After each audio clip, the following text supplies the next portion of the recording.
환상과 상상이 이루어지는 곳 그림책방 2025년 첫 방송 시작합니다.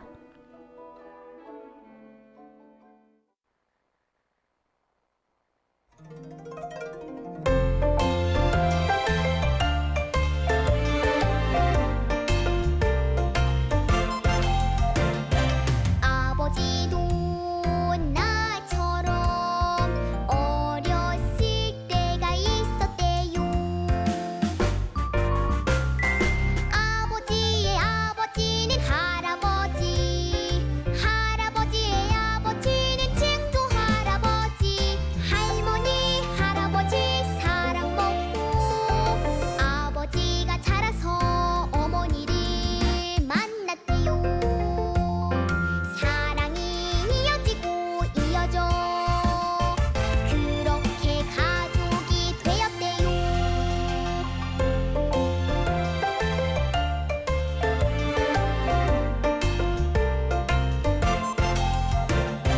어머니도 나처럼 어렸을 때가 있었대요.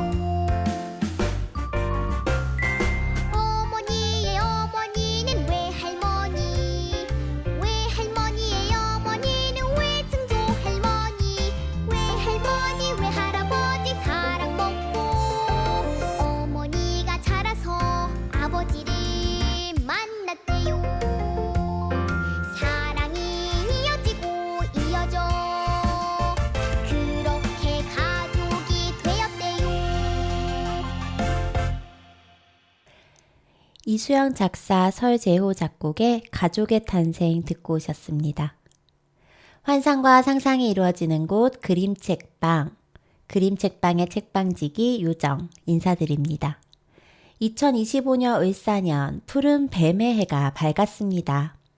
정말 다사다난했던 2024년이 지나갔으니 올해는 청취자분들의 가정에도 우리나라에도 좋은 일만 가득했으면 좋겠습니다. 따뜻한 떡국 한 그릇 드시고 힘차게 오늘 하루 보내시길 바랍니다. 이번 노래는 김인주 작사, 이명진 작곡의 떡국 먹는 날입니다.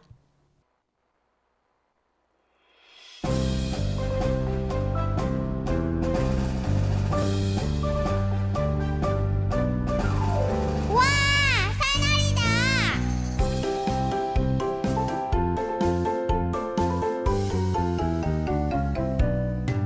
송송송 떡을 넣고 끓여요 보글보글. 오늘은 새해 첫날 떡국 먹는 날. 한 그릇 뚝딱 맛있게 냠냠냠. 꿀꺽 떡국 먹고 한 살 더 먹고.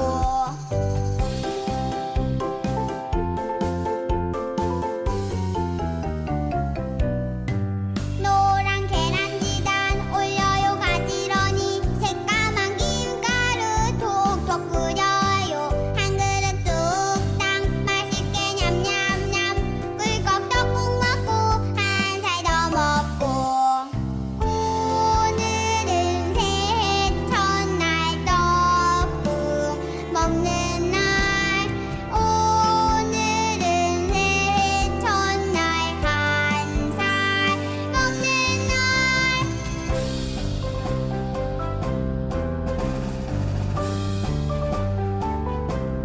새해 복 많이 받으세요. 환상과 상상이 이루어지는 곳 그림책방. 새해에도 그림책방은 계속됩니다.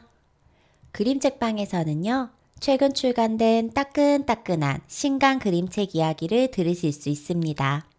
뿐만 아니라 다양한 주제의 동화책, 청소년 소설, 어른책들도 함께 종종 소개해드리고 있어요. 그림책방이 여러분의 다정한 책 친구, 새로운 책벗이 되어드리겠습니다. 2025년에도 잘 부탁드릴게요. 오늘 소개해드릴 신간 그림책은 2024년 11월 봄볕 출판사에서 출간된 마음꽃이 피었습니다 입니다. 이 책은 다카하시 사키 작가님이 쓰고 그리셨으며 황진희 번역가님이 한글로 옮겨주셨어요. 요즘 특히 마음이 답답하고 무겁고 울적하고 슬프고 힘드신 분들 많을 거예요.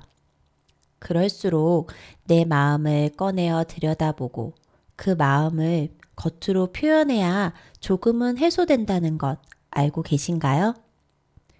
제가 예전에 정말 힘들 때 심리 상담을 다닌 적이 있어요. 상담사분이랑 마주보고 이런저런 이야기하면서 이상하게 내 인생만 유독 별나게 힘든 것도 아닌데 왜 이리 마음이 힘들까 그런 이야기를 한 적이 있었습니다. 그때 그 상담사분이 제 이야기를 쭉 들으시더니 저에게 억울하신 거죠 라고 딱 한마디 하시는데 그 단어를 제가 듣자마자 눈물이 주르륵 나더라고요. 내 마음의 상태를 정확한 단어로 표현하는 것만으로도 마음이 치유되고 이해될 수 있다라는 거, 이해받을 수 있다라는 느낌을 저는 처음 그때 느꼈던 것 같아요. 그래서 마음을 표현하도록 도와주는 그림책들을 만나면 유독 반갑습니다. 오늘 소개해드릴 책 마음꽃이 피었습니다 역시 마음을 표현하기에 정말 좋은 책이에요.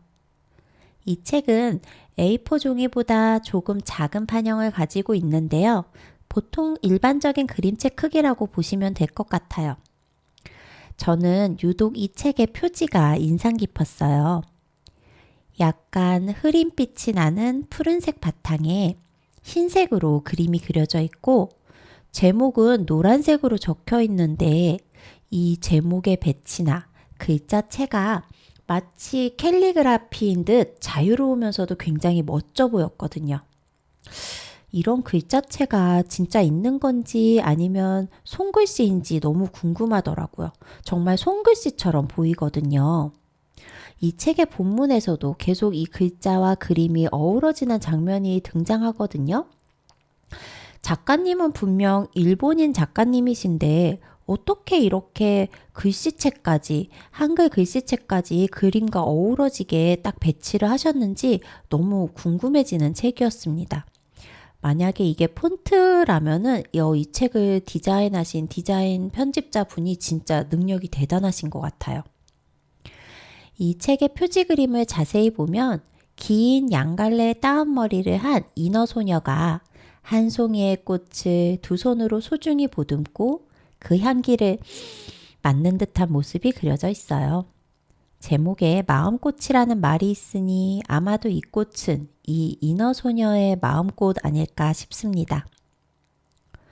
마음꽃이 피었습니다를 쓰신 작가님은 미술치료 자격증을 얻어서 미술 강사 활동 및 어린이들과 그림책 만들기 워크숍을 많이 하셨다고 해요. 그리고 이 마음꽃이 피었습니다가 한국에 번역된 이 작가님의 첫 책이기도 합니다. 하지만 이 책이 첫 책일까 싶을 정도로 저는 정말 흥미롭게 읽었고 또 어린이들과 그림책으로 활동을 해보신 분의 작품이라 그런지 몰라도 이 책 역시 어린이들과 읽고 다양한 활동으로 연계하기도 너무 좋겠다 싶었어요. 이 책은 표지처럼 내지 역시도 옅은 푸른빛과 흰색이 주조색으로 쓰였습니다. 그래서인지 전체적으로 차분한 느낌이 들어서 어린이들뿐만 아니라 어른들과의 그림책 테라피 수업으로도 사용하기 좋겠다는 생각이 들었어요. 제가 이 책의 내용을 조금 읽어드릴 텐데요. 한번 눈을 감고 여러분 마음속에 떠오르는 마음꽃의 모양을 상상하면서 들어보세요. 마음꽃이 피었습니다. 다카하시 사키 쓰고 그림 황진희 옮김 봄볕 출판사.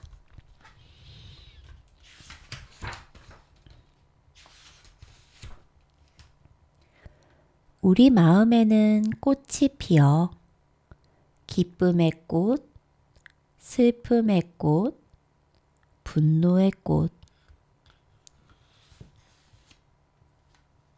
어떤 꽃이 피어날까?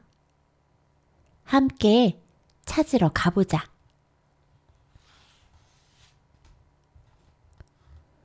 기쁨의 꽃은 어떻게 생겼을까?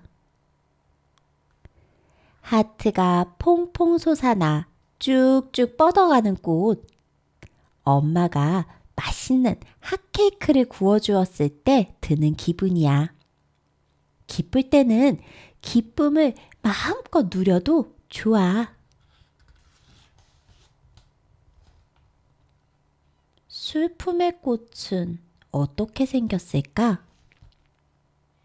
눈물로 만든 구슬 같은 꽃. 소중한 고양이 밀크가 무지개 다리를 건넜을 때 드는 기분이야. 슬플 때는 슬픔이 가라앉을 때까지 마음껏 슬퍼해도 괜찮아. 분노의 꽃은 어떻게 생겼을까? 이글이글 뜨겁고 뾰족뾰족 날카로운 꽃.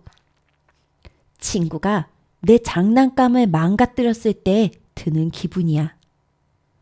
화날 때는 분노가 다 날아갈 때까지 그 감정을 가만히 들여다보면 돼.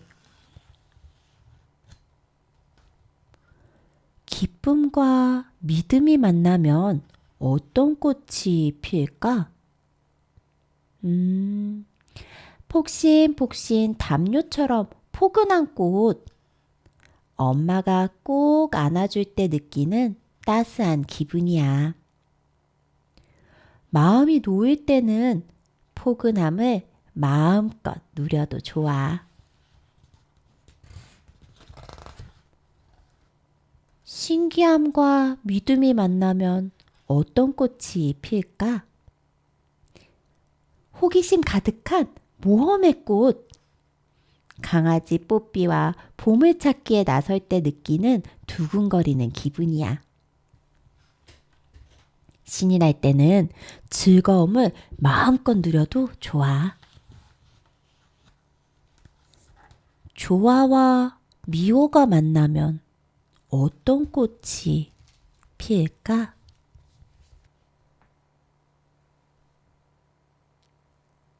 여러분의 마음에는 어떤 마음꽃이 떠올랐나요? 마지막에 좋아와 싫어가 만나면 어떤 꽃이 필까요? 이 책이 흥미로웠던 이유 중 하나는 하나의 감정이 아니라 두 가지의 감정이 동시에 들 때의 마음꽃을 물어본다는 것이었어요. 사실 우리가 살다 보면 딱 하나의 감정이 들 때보단 굉장히 복합적인 감정이 들 때가 훨씬 더 많잖아요. 그래서 더더욱 우리가 내가 지금 어떤 상황인지 알아차리기가 힘든 거고요.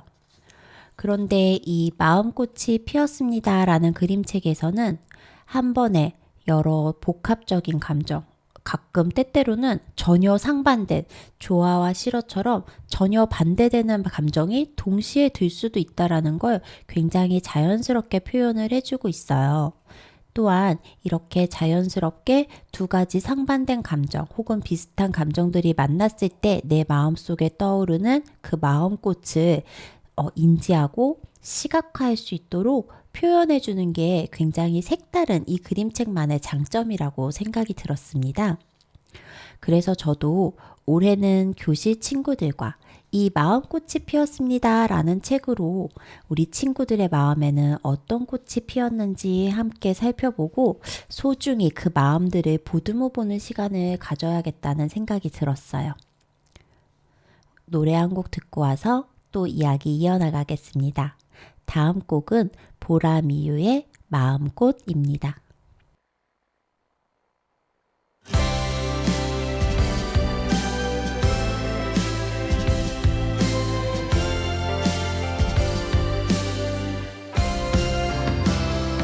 숨을 참고 기다린 그대야 이제서야 두 눈을 바로 보네요.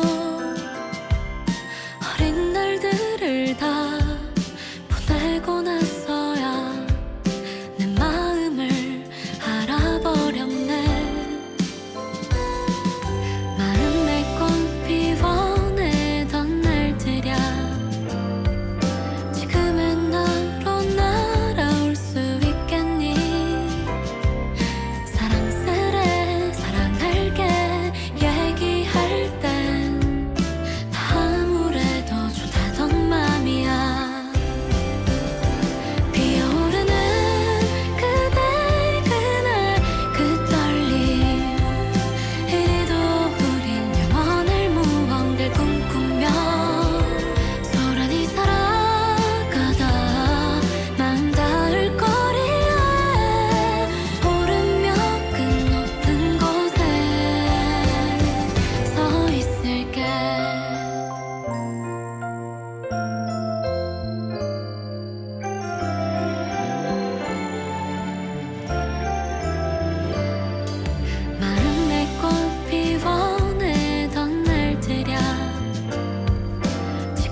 상상과 상상이 이루어지는 곳 그림책방. 2025년 새해의 첫 신간 그림책으로 다카하시 사키 작가님의 마음꽃이 피었습니다. 소개해드렸습니다.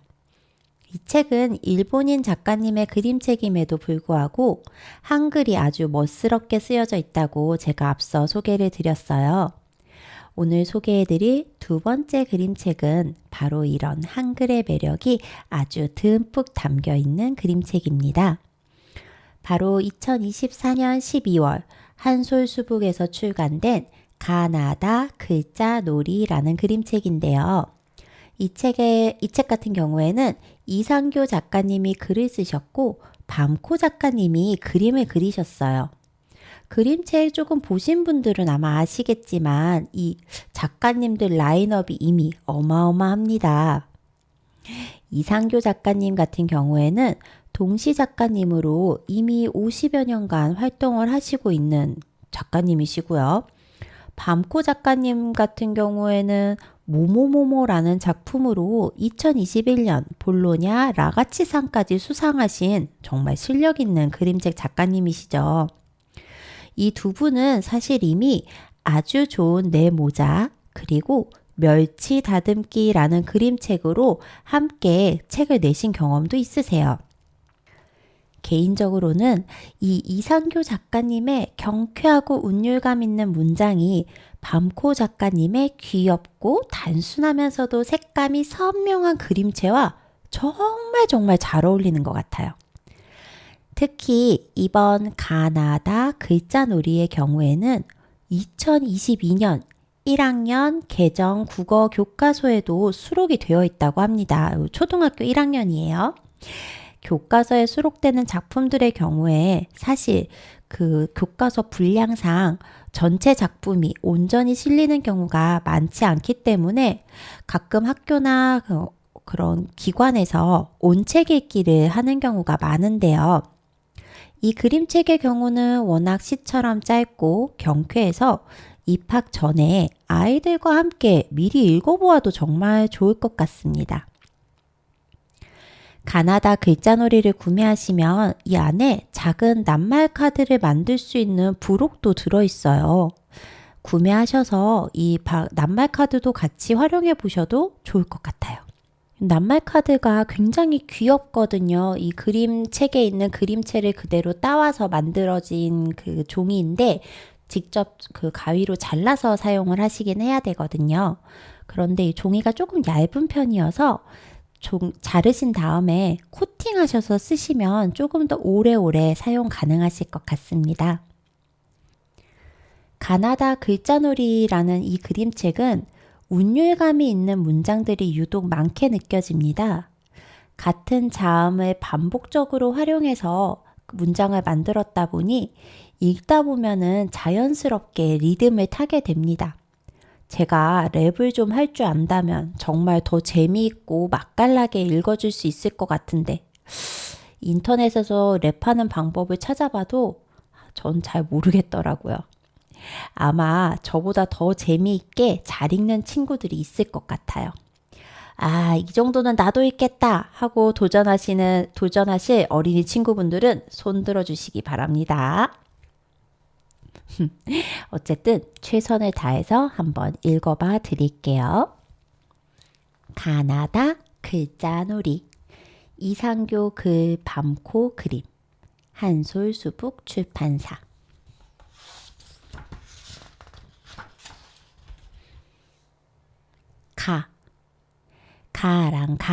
가랑비가 가만 내려요. 나비 노랑나비가 나풀 나들이 가요.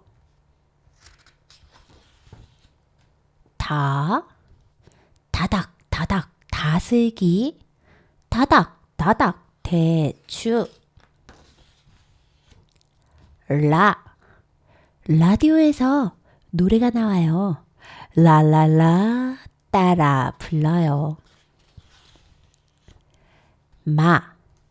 마을 집집마다 마늘밭 만들 커가는 마늘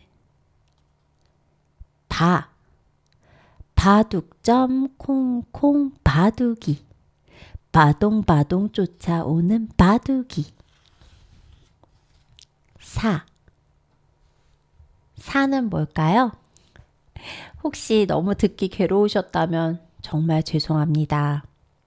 평범하게 읽고 싶은데 자음의 반복이 많다 보니까 저절로 운율감이 생겨서 저도 모르게 자꾸 이상한 리듬을 타게 되더라고요.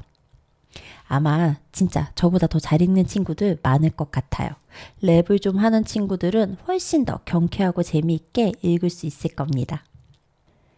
이렇게 운율감이 뛰어난 그림책은 미취학 아이들뿐만 아니라 영유아 아이들에게도 정말 좋은데요. 아이들이 아직 한글의 뜻과 의미를 정확히 모른다고 하더라도 이렇게 모국어로 운율감 있게 계속 들려주는 이야기는 아이들에게 굉장히 좋은 언어 발달 자극이 될 것이라고 생각합니다. 특히 이 책 같은 경우에는 굉장히 다양하게 폭넓은 연령층의 아이들과 활용하기 좋은 그림책이라는 생각이 드는데요. 앞서 말씀드린 것처럼 영유아 아이들에게는 그저 읽어주는 것만으로도 좋은 언어 발달 자극이 될 수 있고요. 또 미취학 아이들에게는 곧 1학년에 올라가서 우리 수업 시간에 볼 국어책에 나오는 또 그 이야기다 보니까 미리 내 이야기를 접해보고 좀 익숙해질 수 있는 시간을 가질 수도 있고요. 이미 한글을 다 아는 친구들 같은 경우에도요. 이 책의 앞부분 가, 나, 다 정도까지만 읽어준 다음에 그 다음 단어부터는 자신이 스스로 그 같은 자음을 반복해서 운율감을 살리는 문장을 적어보도록 하는 것도 굉장히 재미있는 국어 활동이 될 수 있을 것 같습니다. 이렇게 국어 학습적으로도 재미있게 충분히 활용할 수 있는 그림책이지만요. 이 글로만 또 이 책의 우수성을 이야기할 수는 없죠. 이 책 같은 경우에는 그림이 또 굉장히 뛰어납니다. 아까 말씀드렸다시피 그 볼로냐 라가치상까지 받은 방코 작가님의 그림이잖아요. 이 책의 그림을 자세히 보다 보면은 각 장면마다 계절이 서서히 변화하고 있다라는 걸 느낄 수 있어요. 이렇게 계절의 변화도 드러나고요. 또 글도 좋기 때문에 저 역시도 그림으로 한 번, 글로 한 번, 최소 2번 이상은 읽게 되는 그런 그림책이었던 것 같습니다. 노래 한 곡 듣고 와서 또 이야기 계속 할게요. 다음 곡은 정혜산 작가, 김정선 작곡의 우리의 한글입니다.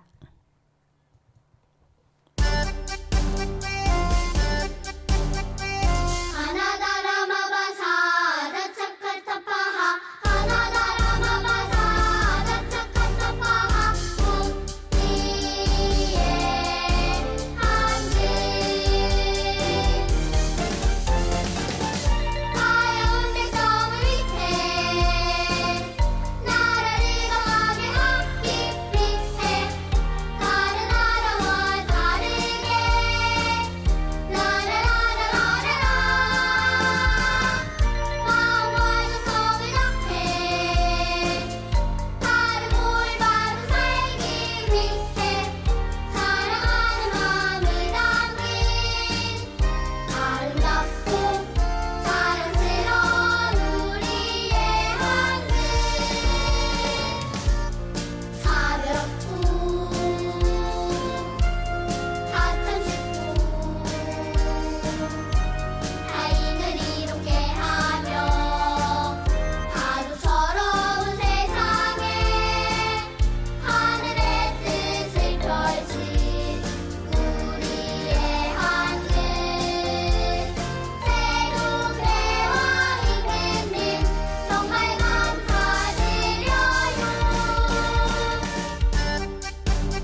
환상과 상상이 이루어지는 곳 그림책방.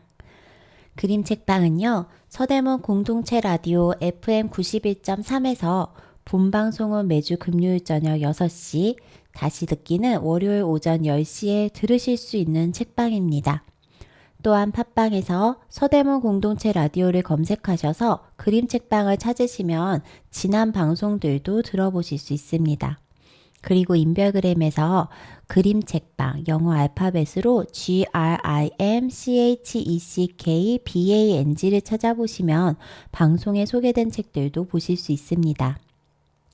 마음꽃이 피었습니다. 그리고 가나다 글자놀이에 이어 소개해드릴 책은 여행 에세이인데요.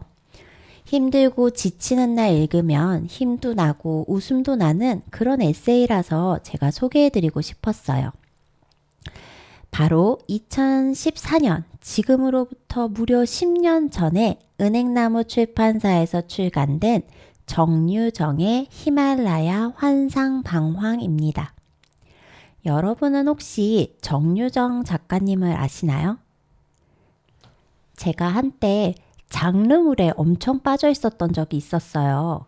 그래서 그때 히가시노 게이고 작가님, 또 미야베 미유키 작가님의 작품들을 엄청 탐독한 적이 있었습니다. 그렇게 막 일본 작가님들 거 읽다가 한국에는 이런 장르물 작가님이 없나 하면서 찾다가 알게 된 작가님이 바로 이 정유정 작가님이신데요. 이 작가님 같은 경우에는 영화로 만들어질 정도로 유명한 7년의 밤이라는 작품을 쓰신 작가님이세요. 아마 좀 좋아하시는 분들은 다 아실 법할 것 같은데요. 이 7년의 밤 이후에 악의 3부작이라고 불리는 28, 그리고 종의 기원을 쓰셨고요. 제가 이 세 권의 책을 읽고 정유정 작가님의 팬이 되어버렸어요. 최근에는 완전한 행복이라는 소설에 이어서 영원한 천국이라는 소설도 내셨고요. 요것들은 욕망 3부작의 두 번째라고 알려져 있죠. 이렇게 악의 3부작 그리고 욕망 3부작까지 이렇게 읽다 보면은 인간의 깊은 내면 그 속에 있는 암흑을 파헤치는 어둡고 무거운 소설만 쓰시는 작가님 같지만 사실 이 작가님은 내 인생의 스프링 캠프라고 하는 청소년 소설로 등단하셨어요. 사실 이 작품은 이 다른 작품들 다 읽고 나서 꽤 나중에 읽게 되었는데요. 한창 여기저기 부딪히며 자신을 남에게 납득시키지도 또 스스로 자신을 이해하지도 못하면서 한계를 경험하는 청소년 친구들에게 꼭 권하고 싶은 그런 책이기도 했습니다.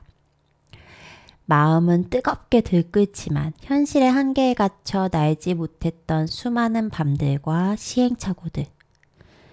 사실 지나고 나면 그러한 과정이 성장의 과정이었다라는 걸 알지만 그 당시에는 스스로 너무나 고통스러웠던 시간들을 잘 그려낸 작품이라는 생각이 들었거든요. 이 내 인생의 스프링 캠프라는 소설도 진짜 괜찮으니까 정말 추천드릴게요. 아무튼 이렇게 어마어마한 작품을 쓰신 작가님의 첫 번째 여행 에세이가 바로 오늘 소개해드리는 정유정의 히말라야 환상방황입니다. 이 여행 에세이를 쓰셨을 때가 소설 28을 탈고하고 나서인 것 같은데요. 이 소설 28을 탈고하고 나서 약간의 번아웃 증세가 오셨었나 보더라고요. 그래서 난생 처음 떠나는 해외여행의 목적지를 히말라야로 정하셨다고 합니다. 아니, 처음 가는 해외여행을 히말라야로 정하시다니. 역시 범상치 않으신 분이시다라는 생각이 들었어요. 그래서 처음에는 역시 장르물 작가님이라 그러신지 배포가 크시다 이렇게 생각하면서 읽었는데 읽다 보면은 이 작가님의 허술함과 끝없는 툴툴거림에 웃음이 피식피식 나옵니다. 그리고 섬세하게 그려내신 그 생리적인 고통과 정리 못하는 사람만이 이해할 수 있는 그 자잘한 고충들, 그리고 히말라야를 한 바퀴 도는 환상 종주를 하고 계시는데 히말라야의 광활하고 위대한 자연보다는 그 대자연 앞에서 인간이란 얼마나 작은 존재인지가 절절하게 느껴져요. 읽다 보면 독자도 같이 속이 불편하고 숨이 깔딱깔딱 넘어가는 느낌이 듭니다. 그러다가 가장 높은 고개이자 이 히말라야 환상 종주의 최고 난코스인 소롱라 패스에 도착하는 순간, 저도 모르게 제가 거기 히말라야 간 것도 아닌데 말이죠. 제 가슴의 응어리가 탁 터져나가는 기분이 들어요. 유쾌하면서도 쪼잔하고 지저분하지만 감동적인 정유정의 히말라야 환상 방황.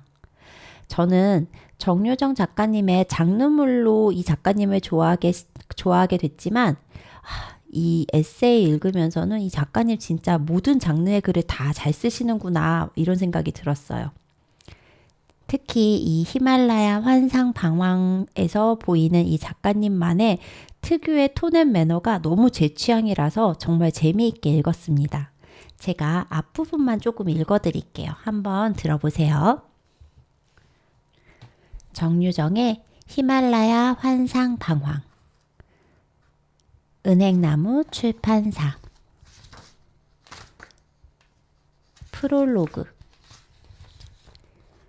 나는 태어나 한 번도 대한민국을 떠나본 적이 없다. 일이 아니고는 고향이자 주거지인 전라도 땅조차 벗어나 보지 않았다. 워낙 골방 체질이기도 했지만 질주하듯 삶을 살아온 탓이 더 컸다. 가장 노릇을 하며 작가를 꿈꾸던 20대에도 공모전 낙방을 거듭하던 습작기에도 작가로 불리게 된 후에도 언제나 바빴다. 늘 숨이 찼다. 여행이나 휴식은 먼 훗날의 얘기였다. 세상을 향해 할 이야기가 많았다. 기왕이면 제대로 하고 싶었다. 진짜 이야기꾼이 되기를 바랐다. 그렇게 불리기를 바랐다. 몸 안에서 펄펄 끓는 욕망이 있었고 내 삶을 추동하는 엔진이 있었다. 엔진에 이상이 생긴 건 소설 28을 끝낸 직후였다. 머리가 불러도 몸이 응답하지 않고 몸이 불러도 머리가 대꾸하지 않는 상황이 왔다. 퇴고 후 따라붙기 마련이 우울함이나 허탈감도 없었다. 새 소설을 상상해도 피가 뜨거워지지 않았다. 평소대로라면 퇴고와 동시에 다음 작업을 시작했어야 하건만 구상도 잡혀있고 관련 자료와 참고 도서도 준비해 뒀건만 어쩌면 지쳐서 그런지도 모른다고 생각했다. 28은 몇 번이나 포기할 뻔한 소설이었으니까. 중간에 슬럼프를 겪었고 초고를 2번씩 쓴 데다 쓰는 내내 감정 소모도 막심했다. 쉬면 나아질까 기대하며 기다렸으나 상태는 점점 더 나빠졌다. 집안일, 운동, 외출, 책 읽기. 그 어떤 것도 하고 싶지 않았다. 잠 못 이루는 밤이면 무기력한 몸뚱이 안으로 서늘한 불안이 스며들었다. 혹시 또 슬럼프인가? 안산에 사는 후배 지영이는 여행을 처방으로 내놨다. 평소에 가고 싶었던 곳 없어? 왜 없겠는가? 들깨처럼 쏘다니고 싶을 때마다 일이 힘에 부칠 때마다 떠올리던 특별한 곳이 있었다. 5번째 출간작이자 등단작인 내 심장을 써라의 주인공 승민의 특별한 곳이기도 했다. 그를 새처럼 자유롭게 했던 세상, 눈멀어가던 순간까지 그리워하던 신들의 땅. 지영이 물었다. 발리? 몰디브? 아니, 안나푸르나. 전화기를 어깨와 귀 사이에 낀 채 6년 전에 썼던 내 심장을 쏴라의 플롯노트를 찾았다. 왜 하필 히말라야의 안나푸르나였던가? 가보지도 않은 그곳을 나는 어떤 식으로 상상하고 어떤 식으로 그리워했던가? 첫 장에 간략한 소설 얼개가 적혀 있었다. 이수명, 류승민, 25살 동갑내기 청년들의 정신병원 탈출기. 수명은 미쳐서 갇힌 자, 승민은 갇혀서 미쳐가는 자. 수명에게 승민은 자유의지의 표상이자 전사이다. 자신이 하고 싶은 일이 무언지 알고 그것을 위해 자신을 던질 수 있으며 그로 인한 결과를 받아들일 수 있는 인물. 눈먼 승민이 신들의 땅으로 날아간 후 마침내 수명은 자신의 감옥을 박차고 세상으로 나온다. 수명이 낯선 세상과 대면하며 트위스트를 추던 마지막 장면 끝에는 아래와 같은 지문을 붙여 놓았다. 전사를 찾아서. 목 밑에 무언가 턱 걸리는 기분이었다. 발 뒤꿈치가 근질근질하고 흉곽이 뻐근하던 그때의 느낌이 한숨에 되살아났다. 바로 5분 전 일처럼. 지영이 대답을 재촉했다. 어려워 말고 말해봐. 어디든 따라가 줄 테니까. 말한들 무슨 소용이 있을까? 수명에게 승민의 세상이 그랬듯 내게 안나 푸르나는 꿈속의 땅이었다. 성역의 산이었다. 대장들만 갈 수 있는 곳인 줄로 알았다. 엄홍길 대장이라든가 오은선 대장이라든가. 그러므로 말할 필요도 없다고 생각했다. 졸개도 갈 수 있다는 얘기를 어느 모임에서 얻어듣지 않았다면 아마 영원히 말하지 않았을 것이다. 나는 반신반의하며 인터넷에 검색해봤다. 과연 갈 수 있을 뿐 아니라 코스도 고를 수 있었다. 네팔 정부가 경제 정책의 일환으로 대중적인 트레킹 코스를 개발한 덕에 졸개들에게도 히말라야로 입성하는 길이 열려 있었다. 안나푸르나만 해도 다양한 코스들이 있었다. 일주일 내외로 다녀올 수도 있고 초보자에게 적합한 푸닐 전망대나 묵티나트 트레킹, 10일 정도 걸린다는 베이스 캠프 등 눈길을 붙잡은 건 환상 종주였다. 안나푸르나는 크게 두 지역으로 구분된다고 했다. 마르상디 강을 따라 오르는 동부 마낭 지역, 칼리간다키 강을 따라 내려오는 서부 무스탕 지역, 동에서 서 혹은 서에서 동으로 도는 것이 환상 종주였다. 약 18일이 소요되고 어느 쪽으로 돌든 소롱라 패스를 통과해야 한다는 미션이 있었다. 나도 갈 수 있을까? 관련 책자들을 닥치는 대로 사들여 읽기 시작했다. 나도 갈 수 있겠다는 결론을 내렸다. 아니, 가기로 마음먹었다. 기왕 하는 거 환상 종주를 하고 싶었다. 이동과 현지 적응, 휴식기까지 고려해 기간은 한 달쯤 잡으면 될 테고 출국 시기는 9월 초면 어떨까? 그때쯤이면 28의 홍보 일정도 마무리될 테니 맥이 빨라지기 시작했다. 심장이 벌컥벌컥 뛰었다. 몸과 마음이 무언가에 반응한 것이 무려 한 달 만이었다. 나는 지영이에게 전화를 걸어 내 결심을 정했다. 그러니까 나를 데리고 안나푸르나 등반을 하시겠다 그 얘기야? 지영이 되물었다. 뭔가 불편한 기색이 느껴지는 질문이었다. 어디든 따라온다 해놓고. 그런 거 아니야. 고개 하나만 넘는 거야. 소롱나 패스라고. 5,416m밖에 안 돼. 아, 나 관악산도 못 올라가는 저질 체력인 거 몰라? 소롱인지 패스인지를 넘으려다간 피토하고 쓰러져 죽을 거라고. 내가 약속은 했다만 저승까진 못 따라간다. 나는 혼자 가기로 결심했다. 관을 끌고 소롱나 패스를 넘을 수는 없는 노릇이므로. 결심을 들은 남편은 절대 불가를 외치고 나섰다. 동료와 함께 가거나 단체에 껴서 간다면 모를까. 혼자서는 안 된다는 것이었다. 인사말도 못하는 영어 벙어리인데다 융통성 없고 부침성 없고 방향감각마저 없어 집 근처만 벗어나면 환상방황을 일삼는 기치한 애가 홀로 안나푸르나를 헤매다 행방불명되는 꼴을 두고 볼 수 없다는 게 반대 사유였다. 예상 밖의 반응이었다. 당황스러운 반대였다. 지금껏 내가 하는 일을 막아본 적이 없기에 황당하기까지 했다. 작가가 되겠다며 직장을 그만둔다고 했을 때에도 두말 없이 오케이 했던 사람이 슬럼프에 빠져 지리산에 들어간다고 했을 때에도 흔쾌히 거처를 찾아주고 뒤를 봐주던 남자가 갑자기 왜 이래? 나는 패키지나 단체 여행에는 끼고 싶지 않았다. 집단을 견디지 못하는 성격인데다 정해진 일정대로 움직여야 한다는 점도 싫었다. 동료가 필요하다면 한 사람으로 좋겠다. 남편을 설득시킬 한 사람. 해외여행 경험이 풍부하고 장기 여행이 가능한 자유인이라야 하고 험난한 산악 트레킹을 견딜 수 있는 체력과 정신력이 있어야 하고 무엇보다 동성이라야 했다. 어쨌거나 나는 유부녀였으므로 남편의 기분을 고려할 필요가 있었다. 마누라가 외간 남자와 여행하는 걸 좋아할 남편이 세상에 어디 있겠는가. 내 입장에서야 돌아서서 몰래 웃을 일이지만 구청에 가서 여권을 신청해 놓고 사방팔방으로 뻐꾸기를 날렸다. 나랑 안나푸르 나가자. 며칠이 지나도 손 들고 나오는 선수가 없었다. 남편은 가서는 안 될 이유를 날마다 하나씩 찾아냈다. 히말라야에 호랑이가 출몰한다느니 산적들이 속옷까지 홀딱 벗겨갈 거라느니 5 중 3은 고산병에 걸린다느니 산속에서 숨 못 쉬고 쓰러지면 그때 가서 후회하지 말라느니 하다 외지에서 공부하는 아들까지 팔았다. 어느 날 문득 엄마가 보고 싶어 집에 왔는데 아빠 홀로 있다면 얼마나 실망하겠느냐고. 동시에 회유 작전도 썼다. 내가 10월쯤에 한 열흘쯤 휴가를 낼 수 있거든? 그때 우리 둘이 가자. 시간이 미끄러지듯 흘러갔다. 28이 출간됐고 나는 서울과 광주를 널뛰듯 오갔다.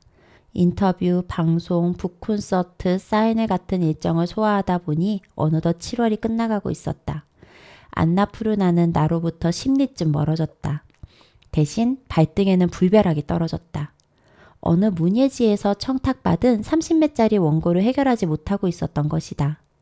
가을호에 작가 특집이 실릴 예정인지라 반드시 써야 하는 원고인데도 넉넉 잡아 이틀이면 끝낼 일이건만 첫 문장조차 잡지 못하고 허둥거렸다.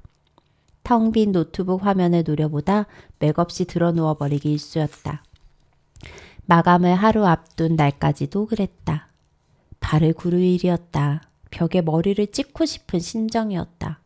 한 달 가까이 끙끙대고도 원고지 30매를 못 채우다니. 100m 달리기를 하듯 소설 초고 2500매를 써대던 나는 어디로 갔을까? 이건 단순히 청탁 원고에 국한된 문제가 아니었다. 보다 근본적인 문제였다. 슬럼프와는 증세 자체가 달랐다. 안반에 갇힌 불길이 아니라 불씨까지 타버린 잿더미였다. 욕망이라는 엔진이 꺼져버린 것이다. 이야기 속 세계, 나의 세상, 생의 목적지로 돌진하던 싸움꾼이 사라진 것이었다. 상상도 해본 적 없는 일이었다. 그에 대한 대비가 있을 리 만무했다. 그저 혼란스러웠다. 책상 위에 쌓아둔 다음 소설 자료와 책, 새 노트가 신기루처럼 비현실적이었다. 덮쳐오는 허망함에 당혹을 넘어 공포를 느꼈다. 누군가 내 상태를 알아차릴까봐, 다시는 글을 쓰지 못하게 될까봐. 고작 소설 몇 편 쓰고 무너지는구나 싶어서 나는 강아지처럼 낑낑대다 끝내 울음을 터뜨리고 말았다. 무슨 일이야? 안방에서 코를 고며 자던 남편이 벌떡 일어나 뛰어나왔다. 나는 코를 풀며 대꾸했다. 나 안나푸르나 갈 거야. 선택사항이 아니야. 생존의 문제라고. 나는 내 심장을 쌀아 플롯 노트를 꺼냈다. 마지막 지문을 가위로 오려서 파란 색종이와 함께 말아 작고 가느다란 유리병에 넣어 밀봉했다. 지구별에서 가장 높은 고개, 소롱라페스에 묻고 올 캡슐이었다. 여신 안나푸르나에 전할 편지였다. 남편은 기가 차다는 듯 물었다. 안나푸르나에 가고 싶다고 새벽 3시에 통곡을 한단 말이야? 들어보니 어떠신가요? 꽤 재미있을 것 같지 않으세요?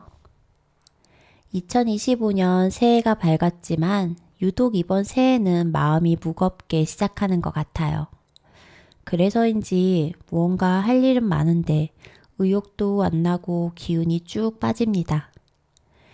이 책을 소개하기 위해서 이번에 이 책을 다시 읽었는데요. 히말라야에서 변비로, 음식으로, 고산병으로 고생하는 작가님을 보며 지금 내 앞에 있는 거 아무것도 아니야. 나도 할 수 있어. 라면서 저를 다독일 수 있었어요. 글을 읽다 보면 마치 소롱라페스 꼭대기에서 작가님이 저를 향해 손을 벌리며 달려와! 라고 외치는 기분이 듭니다. 또한 작가님과 함께 등반을 하는 해나, 건부, 벌엄을 보며 우리 인생의 페이스메이커들 함께 걸어주는 누군가가 있다면 설령 그 모든 어려움을 나 혼자 스스로 감내해야 하고 겪어야 함에도 끝끝내 걸어갈 힘이 되는 건 아닐까 그런 생각을 해봅니다.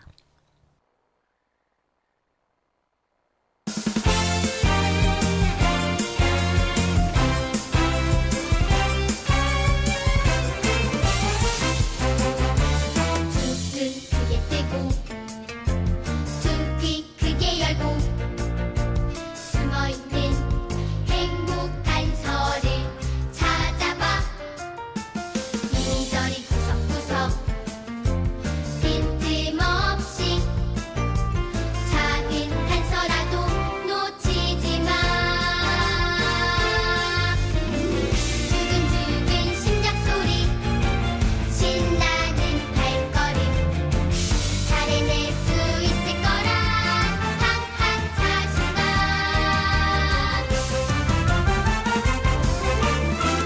내 맘이 설레는 바로 그 순간 내 몸이 즐거운 바로 그 순간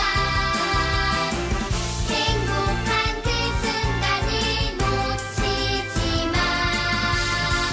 내 안에 진짜 행복하다. 우린 행복탐정단.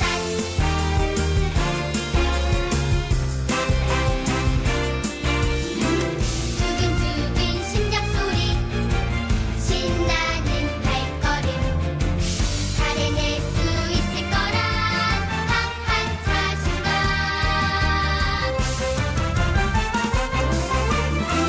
내 맘이 설레는 바로 그 순간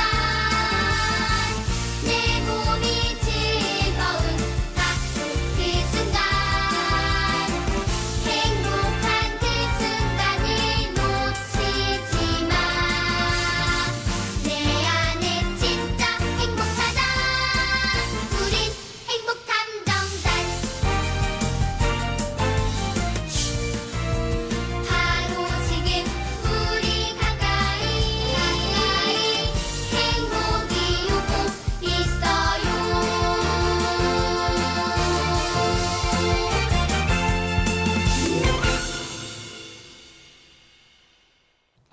이수영 작사, 이성혜 작곡의 행복탐정단 듣고 오셨습니다. 환상과 상상이 이루어지는 곳 그림책방. 오늘은 새해를 맞아 내 마음을 들여다볼 수 있는 그림책 마음꽃이 피었습니다. 그리고 새 학기 입학을 앞둔 어린이들에게 한글과 말놀이의 재미를 일깨워줄 가나다 글자놀이. 마지막으로 새해의 용기와 의욕 그리고 한 스푼의 웃음까지 전해줄 수 있는 정유정의 히말라야 환상 방황을 소개해드렸습니다. 올해도 여러 책들과 함께 또 여러분과 함께 울고 웃고 힘내고 응원하는 그림책방이 될 수 있도록 노력할게요. 참, 내일은 사랑하는 제 조카의 돌잔치 날입니다. 제 방송을 꼬박꼬박 챙겨 듣고 있다고 들어서 방송으로 하루 먼저 축하 인사 보낼게요. 예나야 생일 축하해. 그리고 방송 늘 챙겨 들어주는 수연아 고마워. 그리고 늘 방송도 들어주시고 하트 눌러주시는 여러분 새해 복 많이 받으시고요. 가정에 좋은 일만 가득하시길 진심으로 바라겠습니다.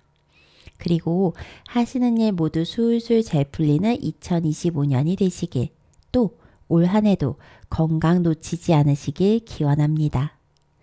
환상과 상상이 이루어지는 곳 그림책방 오늘은 여기서 인사드릴게요.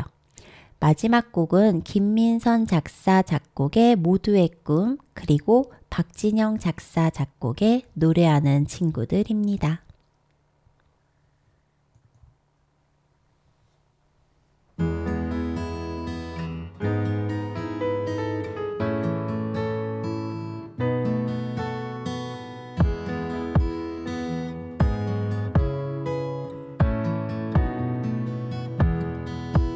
누군가 되고 싶고 무언가 하고 싶고 어딘가 가고 싶다면 그건 꿈이 있다는 걸